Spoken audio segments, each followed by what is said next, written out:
Hey everyone, and welcome to the PivotBoss Closing Report for March 22nd, 2016. I'm Frank Ochoa, and I've got a daily chart of the ES here. Basically, we've seen a very quiet trading range develop over the last few days.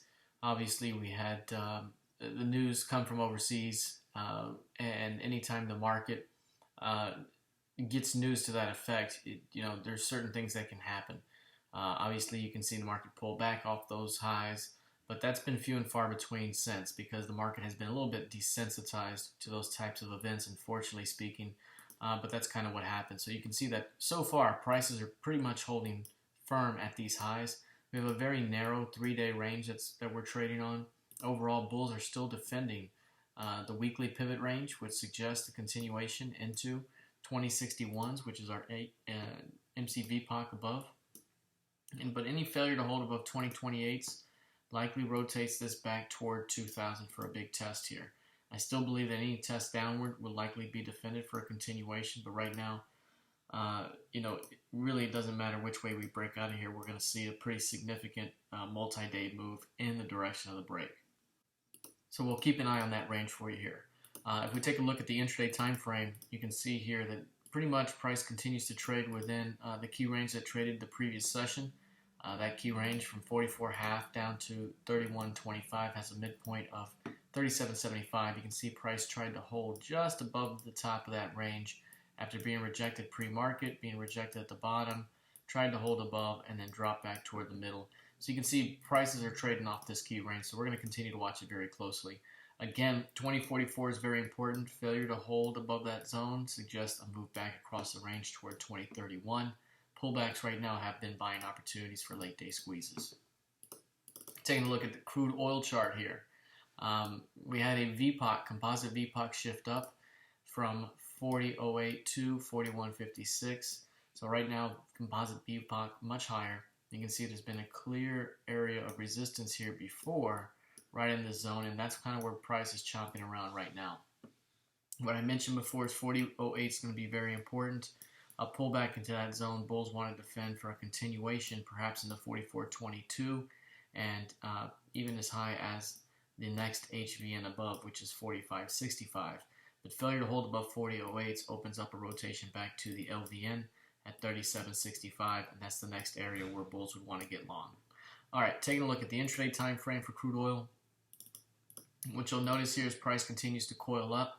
We talked about before in the trading room that 41.80 here has been an important area, and so far bears have defended off that zone time and time again. After price attempted to hold above that zone here and was offered, bears have come in and put in limit orders and defended that area. It's what I call an OTF responsive seller signature here. This is an absorption signature, and anytime you get absorption like this, the implication is for further weakness. The only thing is you got kind of these higher lows here. You have a little bit of the horizontal high, and that creates a wedge pattern. An ascending wedge usually breaks to the upside. So you kind of have a little bit of opposing forces here. But so far, I would say 41.80 is still the area for bears to continue to defend for a shot at seeing a push into 40.08 and perhaps back to the Fed level of 39.43. Any push beyond 41.80 squeezes price into recent highs at 42.49 with a likely shot at seeing a push into 43.17. Let's take a look at gold. Here's a look at gold. Basically, gold continues to trade within its key range here. This key range developed from 1191.5 to 1263.90. Ever since price have tried to hold above that zone, we marked 1272s as a rejection area, and since then we've held back below it. So right now, for the most part, we're seeing a lot of back and forth trading range action. The expectation is that any push into this area was likely to be sold for a push back into 27.70 to 1233.30. So look for that to continue to be the case ahead. Eventually, a breakout from this range will spark the next major move, but right now, a lot of sideways until then. Taking a look at the NQ now, a lot of sideways trading in the NQ has played out over the last several days. Right now, price finally broke through the top of that range with higher highs progressively here. The expectation was for a continued overall strength as long as price can hold above 43.55. So as long as price remains above that level, look for further overall upside price discovery, perhaps into 45.23 to 45.30.